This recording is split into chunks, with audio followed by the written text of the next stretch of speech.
How much farther is it? Neil whined. I had to admit, I was getting a bit tired myself. When we first decided to go on a camping trip in the Great Smokies, I wasn't expecting it would be this far. According to the map, we're almost there, Jean said. You mean the map that covers the entire state? Sharon said. Almost. There could be 100 miles. Jean whipped around on her. Do you think I'm that stupid? Of course, it's not a map of the whole state. I picked it up at the ranger station. It only covers the Tennessee section of the Great Smokies. He turned back and began trudging. Well, pardon me, oh great map master, Sharon said under her breath. Jean paused for a moment, then kept going. I knew he had heard her and wanted to chew her out, but with all that had happened, my thoughts were interrupted by the sounds of struggling behind me. Turning, I found Mike wrestling with his backpack.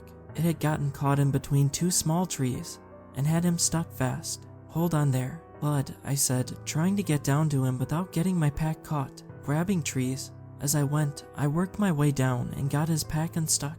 Thanks, man, he said, sweat pouring off him, as if this trip wasn't tough enough. I hear ya, I said. You need to take a break for a minute. Yeah, he said, dropping to the ground. I chuckled seeing the smallest of the group panting like a dog in the middle of summer. Hold on here, I'll be right back. I struggled my way back up the hill only to find the rest of the group hadn't stopped when I did. I couldn't even see them. I ran for a little bit on what I thought was the trail, but didn't see any sign. Finally, in frustration, I stopped and let out a yell. Jean, Sharon, Neil, where are ya? I heard the words echo back to me, but that was it. There was no answering call, no sound of brush being pushed aside. As they came back to me, there was nothing. Even the animals didn't seem to be very talkative. It was quieter than it had been the entire trip. Part of that was surely the lack of Neil whining, and Sharon and Jean being at each other's throats. I wish those two would just give up and go get a room. Everybody knew they'd had it for each other bad, but they didn't seem to get it. Or maybe they did, and this is their idea of foreplay. Either way, I was a city boy lost in the middle of the forest. Jean had the map, and I had never been taught anything about direction or survival. I just came on this trip to hang out with my friends. A motel room in Gatlinburg, 5 friends catching some shows, shopping in Pigeon Forge. That was what I was here for. It was Jean's brilliant idea to go on this stupid camping trip. Even though he said he got the map at the ranger station, I knew he didn't listen to anything they said about which trail to go on.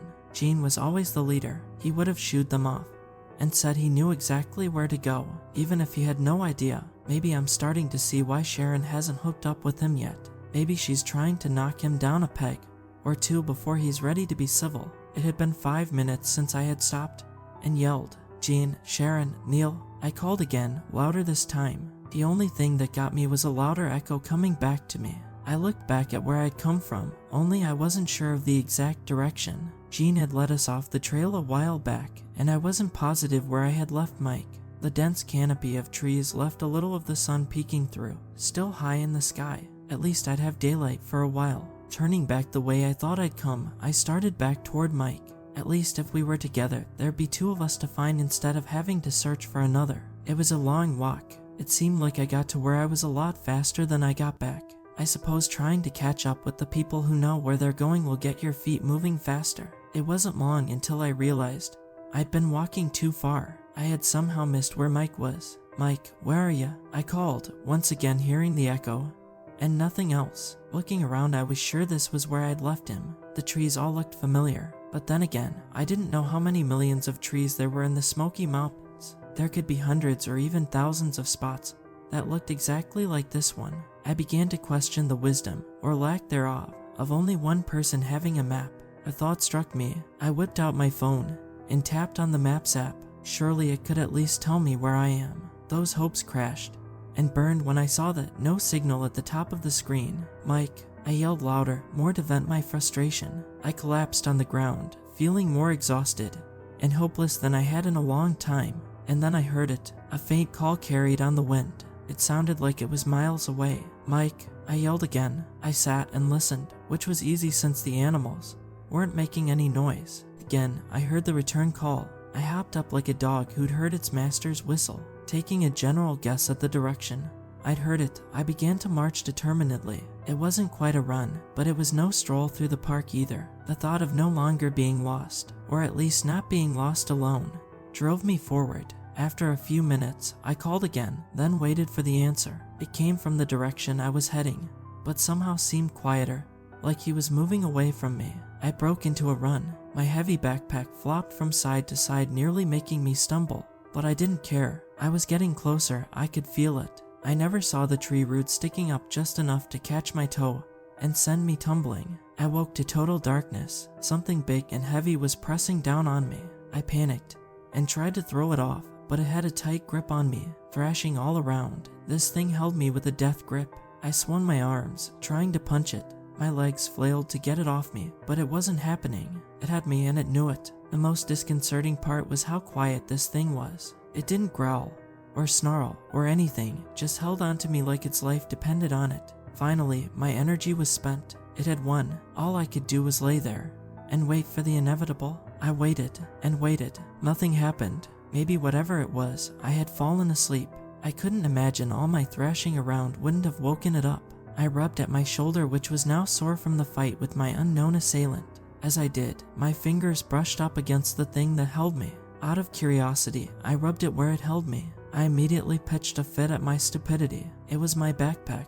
My head thumped off the ground in frustration at how stupid I'd been. Slowly, I unsnapped the latch that held the straps together and pulled my arms out. It was a huge weight off my shoulders. When the pack rolled onto the ground, I lay there for a moment, having forgotten how dark it was when I was fighting to the death with my backpack. Reaching into my pocket, I pulled out my cell phone and turned on the flashlight. As I was doing it, I saw the no signal was still at the top of the screen. I wondered if there would be any signal until I got out of this godforsaken place. I shone the light around and pieced together how I'd gotten here, lying in a ditch in the dark in the forest. When I fell, I must have hit my head on the rock I saw in the ditch that had a small patch of dark red on it. I reached up to feel my head and found a tender spot. That'd do it, I said of my unscheduled nap. Checking the rest of me out with the flashlight, I found no other injuries. There remained the original problem of being lost and alone. At least the animals were making noise again. That was somewhat comforting. Having evaluated myself, I shone the light around the area, trying to find out where I was. The answer was simple and frustrating. I was lost in the forest, surrounded by trees. Letting out a sigh, I dug through my backpack and found some granola bars and a couple of bottles of water. Hunger pangs hit me in the gut like a line drive. I ripped open a bar and devoured it. Before I knew it, 3 of them were gone, followed by a bottle of water chugged like I was in the middle of the desert. As I was enjoying my feast, the animal noises stopped. It made the hairs on the back of my neck stand on end to hear such sudden and complete silence. Swallowing my last mouthful of water was so loud it nearly made me jump. As my light drifted aimlessly, suddenly I saw a pair of eyes glowing just inside the tree line that glowed an eerie shade of yellow. I tried to remember if that meant it was a predator. Unfortunately, something in the back of my mind told me the silence was already telling me it was a predator. Whatever it was strangely seemed to have no fur. Its gray skin made it look like no animal I'd ever seen. If anything, it reminded me of Gollum from Lord of the Rings. It was on all fours, but the front legs looked like arms. If I didn't know better, I would have said it was a child lost in the woods. But this was no innocent child. It crept toward me in a way that assured me it was hunting, and nothing else. Nothing about the way it moved said, helpless to me. I unzipped my pack and reached down to the bottom, all the while, the predator creeping closer. "Come on,"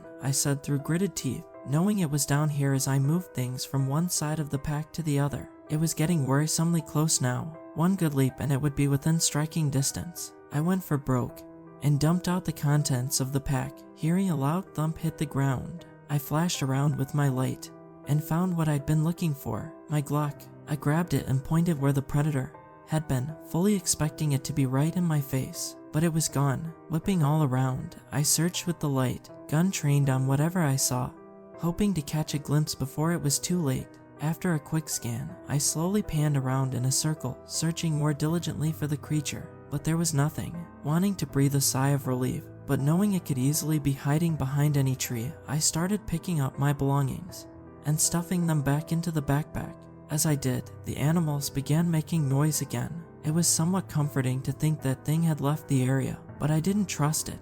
Once my backpack was repacked, I sat down and leaned on it like a pillow with my back to the edge of the ditch and my phone's flashlight shining toward the trees. My gun sat on my lap ready for some quick action. It wasn't long till my eyes betrayed me, slowly closing, causing me to shake myself awake. Over and over this played out with me struggling harder to stay awake than when I was sitting in church. My phone told me it was after 4 in the morning. The sun would be coming up in a couple of hours. Then I could continue the search for my friends. My phone also told me it only had 23% battery left. I held a major debate in my head. Keep the light on and lose the ability to use my phone if and when I get a signal, or turn the light off and save my battery, leaving me at the mercy of that creature. It was an impossible choice until I remembered the animals in the woods were making noises. They were silent when the creature was around. My only question was, do they shut up just for that creature, or for all large predators? For the life of me, I couldn't remember. I took one last look around before powering off my phone. Leaning against the pack, my fight to Saylor continued. Each time my eyes snapped open, the sky was a lighter shade of gray. Soon I could see vague outlines of trees looming over me. Not frightening or disconcerting at all. At last, I lost the battle and fell into a deep, blissful sleep. I woke to the feeling of sandpaper on my face. Opening my eyes and seeing a deer licking my cheek made me nearly lose my mind. I jumped back, slipping off my pack and falling against the dirt in the ditch. The deer lost its mind as well. It jumped up and galloped away like a herd of hunters were hot on its heels. Once my heart was beating at a regular rate, I looked around at the brightly lit forest. It was late morning, and I was still alive. The creature had not come back to kill me in my sleep. I took that as a good sign. Standing and stretching, I tried to figure out how I was getting out of there, let alone how I would find my friends. Shouting was out of the question now. I was sure that creature would see it as a sign of weakness and come running like someone had rung the dinner bell. But how would I find which way I was going before I fell into the ditch? As I stood there and looked back at the trail, I saw the branch sticking up that had caused this whole debacle. I drew an invisible line from where I was standing to the branch. I then followed the line through me and extended it past me towards where I was heading. Looking up to the mountain looming above the trees, I tried to find a landmark to head towards. There was a huge rock that jutted out from the mountain with no trees around it. That was my focal point. I would use that as my compass. Speaking of compasses, I looked to the right and saw the sun rising into the late morning sky. With the sun in the east, I turned back towards my rock and calculated that it was more or less to the north. Having figured out where I was going, I kicked my feet into gear and started getting there. It was a no-brainer that my friends would be worried sick. They were probably already back at the motel making all kinds of calls and organizing a search party. I chuckled at my joke. I knew they were as helpless as I was in the woods. Gene pretended to know what he was doing, but truth be told, he was the worst of the group, mostly because he was too stubborn to listen to anyone else's directions. What if they ran into that creature? The thought froze me in my tracks. That thing looked like it wanted to have me for dinner. Running into the 4 of them would be like a smorgasbord. I shook the thought away. There was nothing I could do about it anyway. But my cheerful skip and my step at having determined a direction was gone. It was replaced by concern for my friends. As I walked, I thought about Mike, how excited he was to come along and see the Dixie Stampede for the first time. About Sharon and Jean, what a horrible couple they would make and how they fought all the time now, when they were just friends. Or were they? I'd seen them sneaking little looks at each other when the group was together. Could the whole thing be a ruse? Could they be a couple already and trying to keep it a secret? And then there was Neil. I had no idea why I was friends with Neil. He was one of those people who just started tagging along one day. Before you knew it, they were part of the group. Neil was always competing with Jean to lead the group, but he went about it a different way. He would whine and complain until he got his way. Not all the time, but whenever there was something he left strongly about. Neil didn't want to come on this trip, and honestly, I think we all would have been happier if he hadn't. Being alone with my thoughts had me making good time toward my destination. The forest wasn't as dense here, and it was slightly downhill. Good walking conditions. The walk was going so well that I nearly started whistling. I squashed that real quick. I didn't need any additional noise for the creature to track. As it was, I would turn and look over my shoulder from time to time, just to be sure no one or nothing was following. Each time I glanced over my shoulder, the sky behind me seemed to get darker. The sun soon disappeared, and I could no longer deny it. There was a storm coming. I was stuck. There was no shelter except for trees, and rain leaks through them eventually. Even though I knew I would get caught out in the rain regardless, I stepped up my pace. Maybe there was a rock outcropping I could shelter under. As I walked, there was a blinding flash, followed by a deafening boom that knocked me to the ground. At first, I thought a bomb had gone off. I looked around and saw a tree burning on the mountain. It looked like some giant had ripped it in half. Staring at this apparition and wondering what the hell was going on, I saw another flash that lit up the clouds. This time the thunder was farther away, but still shook the ground. It was time to find that shelter before Mother Nature chose me as the target for her next lightning bolt. I ran toward the mountain as huge drops of rain pelted my back.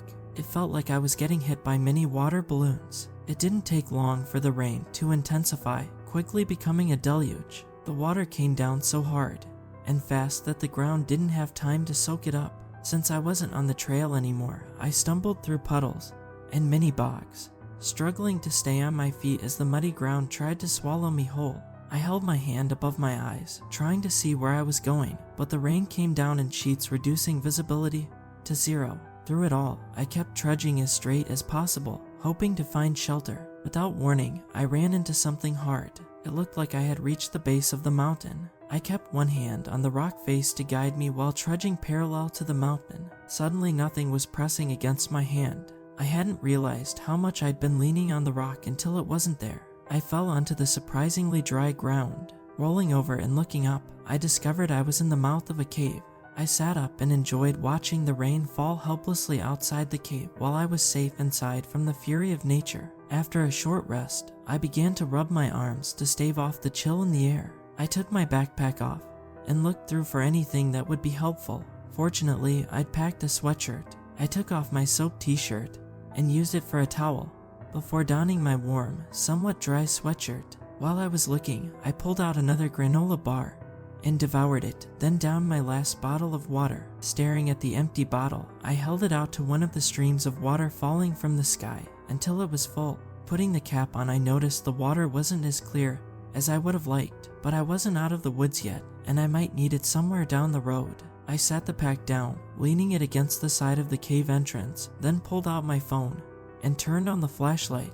The light penetrated only so far into the darkness. Even the diminished daylight could only illuminate so much. After that, it was like a shadow wall showing only a large black hole. I started into the inky blackness before I remembered and felt for the gun in my back waistband. I pulled it out and checked it, then dried it off and stuck it back in my waistband. I didn't see the need to have both of my hands occupied if I stumbled. I explored the first few feet of the cave, finding nothing spectacular, and was about to come back to my pack and sit out the rainstorm when I smelled something. It was faint at first, drawing me several steps further inside the cave before I could be sure. My mind had to be playing tricks on me because I swore I could smell a barbecue. My curiosity and growling stomach overrode common sense and drove me deeper into the cave.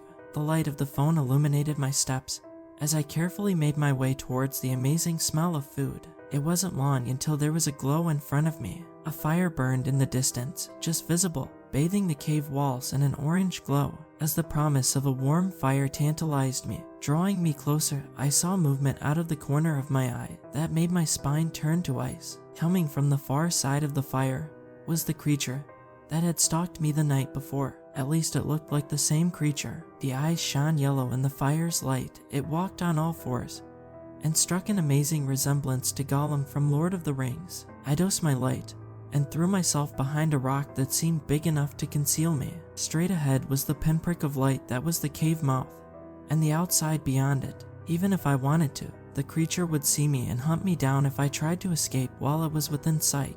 Daring to sneak a peek, I leaned around the rock to see if it was still there. What I saw horrified me. The creature was tending the fire, seemingly oblivious to my presence. It checked the pieces of meat that lay across hot rocks beside the fire. He took a few off and sat them aside. Then he walked toward the left wall and disappeared. I leaned out a little further to find out what he was up to and wished I wouldn't have. Hanging from a large wooden frame, tied in a spread eagle, was a human male who had been skinned. The creature came up to him and carved several chunks of muscle with a large, primitive-looking knife. Once satisfied, he brought the pieces of meat back to the fire and laid them on the hot rocks where the cooked pieces of meat had been. He then took the pieces and disappeared into a hole in the wall. I threw myself behind the rock, breathing hard at the sudden realization. Oh my god, that thing killed someone and it's eating him. My stomach lurched at the thought. It took all I had to keep from vomiting on the spot, but I knew how loud I could get when I puked, and I had no desire to let that thing know I was here. I peeked around the corner again, and didn't see it. My eyes were drawn to the dead body hanging there. For the first time, I noticed there was another body strung up beside him. It was another naked male, but he hadn't been skinned yet. 2 more bodies hung beside that one. 1 male, 1 female, both naked. Realization hit me like a sledgehammer. As I realized, the naked woman was Sharon. Looking again, I saw the men were Neil and Mike. No, no, no, no, no, I said, abandoning any semblance of subtlety, and charging over to see my friends. When I got there, and stood face to face with them, hot tears rolled down my cheeks. Their eyes were closed, and none of them moved a muscle. I went to them one by one and felt for a pulse, just to be sure. I came to the one who had been skinned first. He had no pulse. My only guess was it was Gene. Next, I moved on to Mike. There was a scar on his neck and gore down the front of him. He also had no pulse. Neil was the same way, scar on his neck and no pulse. As I got to Sharon, I noticed something about her chest. It was moving. She didn't have a scar on her neck. I reached up to take her pulse, and her eyes shot open. Instantly, she began to scream. I covered her mouth with my hand, but I knew it was too late. You need to be quiet and pretend you're dead, or I will be, you understand, I said, still holding her mouth. She nodded and I ran around behind them as I heard footsteps approach. I stood behind Gene since he was the biggest of our group and put my hands and feet behind his, posing in the same spread eagle. My only hope was that it didn't notice me. I didn't dare move as I heard footsteps enter the room and come over to where we were. I stood as still as a statue. Only my eyes looked over to where Sharon was hanging. I saw the creature stand and look at her. She had lowered her head again, looking every bit asleep or dead. The creature poked her breast with the knife, drawing a few drops of blood, but she refused to move. And then another creature stepped up to her, and a third. They poked and prodded her to see if she was awake, but she wasn't moving. Panic grew inside me. How many of these things were there? If I knew it was just one, I would have already shot it. But if hundreds waited in the darkness of the cave's side rooms, there was no chance. My thoughts were interrupted when I heard sounds coming from them. It was like chittering insects communicating. They spoke back and forth while standing in front of Sharon, who still refused to move. As the argument became heated, I noticed one of the creatures looking in my direction. The longer I watched, the more I realized it wasn't looking in my direction, it was looking at me. It stepped around Sharon to the backside when its eyes grew wide, and it began to screech. The other 2 looked from it to where it was looking and eventually found me. Their eyes narrowed as one came around in front of Gene's body and the other stepped between Neil and Mike. The one holding the knife was closest when I gave up on my deception, drew my gun, and shot all 3. The sound of the shots in a cave made me instantly deaf. The only thing I could hear was my ears ringing. I grabbed the knife off the ground and cut Sharon down. She collapsed like a bag of rocks. "We should go," I said. "What?" she said. "We should." "Never mind," I said, picking her up and carrying her over my shoulders like a fireman. I struggled to carry her and hold the gun. She kept slipping off my shoulder, and I would have to grab her to keep her on. The thing was, I was grabbing her naked behind every time. It wasn't like I had a choice or was enjoying it. If I didn't, she would fall off. As I ran, legs already starting to tremble, I felt a rock fly past my cheek. I looked back and there were many more of the creatures running after us. I didn't have time to stop and aim, but I pointed toward the closest one and squeezed off a shot. By some miracle, the creature fell. I didn't know if I'd hit it or the sound of the gun frightened it, causing it to fall. I had no chance to celebrate as the first rock hit me in the back of the head, nearly causing me to stumble, which would have been fatal. Instead, I pointed and fired another shot, hearing a most satisfying scream. The cave grew brighter as the mouth grew closer. Then suddenly, we were out. It wasn't a cause for celebration though. I glanced back to see a horde of creatures following us out of the cave as well. So close and yet so far. My legs weren't going to last much longer carrying her. I needed a break and I needed it soon. I didn't think they would stop if I turned around and called a timeout. To punctuate that point, another rock hit me, this time on the back. I pointed and fired again in response, disappointed not to hear another scream. Finally, the inevitable moment came. I tripped Sharon and I went head over heels in a tangled heap. By some miracle, I managed to hold onto my gun. I tried to jump up but ended up falling to the side, still aiming, and shooting another creature. They tried to get around us, but I shot 2 more. Scrambling to my feet, I was able to aim better and shoot another. They still greatly outnumbered us. There were too many of them to count. I aimed at groups, hoping to get more than 1 kill at a time. They still tried to flank us, and I shot them as they did, but the inevitable moment finally came. My slide locked back. I instantly released it, just in case any of them knew what that meant. I continued to aim at them in a threatening way, and they held their distance, not wanting to be the next shot, but they had encircled us and were closing in. I looked at Sharon to say goodbye, but she wasn't looking at me. She had my phone and was doing something with it, hopefully calling for help, even though I knew no help would get here in time to save us. Staring into the nightmare faces of these bloodthirsty cannibals, I prayed a prayer of utter desperation. The first one was within reach when suddenly the most piercing sound came from behind me. Looking back, I saw Sharon holding my phone up with one hand and her ear with the other. I held my ears as well. The creatures tried to cover their ears, but screamed in agony at the sound. As a group, they ran back to the cave, holding their ears. As they went, I couldn't believe it. Turning to Sharon as she shut the alarm off, I smiled. "Well, aren't you clever?" I said. "Not clever enough," she said, looking at her naked body. "You think I could borrow your sweatshirt?" I chuckled as I took it off and gave it to her. "We should find a road and get out of here before they decide to come back," I said. As we walked, she explained what had happened, how the creatures had surrounded them, how they thought Mike and I had already been captured. The funny thing was, Gene never gave up hope, she said. He kept telling us to hold on, that you would find us, even when. Don't tell me he was still alive one day. She slowly nodded. I can still hear his screams, she said with a haunted look. I don't think I'll ever forget that. I can't imagine. But even after they took his face, he still told us not to give up hope. Amazing. After walking a long time, constantly looking back every few minutes, we came to the greatest sight either of us could imagine. I rode. Within an hour, a ranger came by and rescued us. It was the longest hour of our lives, keeping watch for cannibalistic creatures to jump out at the last second and drag us back to the cave. Our friends were never found. The ranger told us we were lucky to make it out alive. Many hikers go missing in the forest and are never seen again. I know Sharon, and I never want to see another forest unless we pass by it on the highway.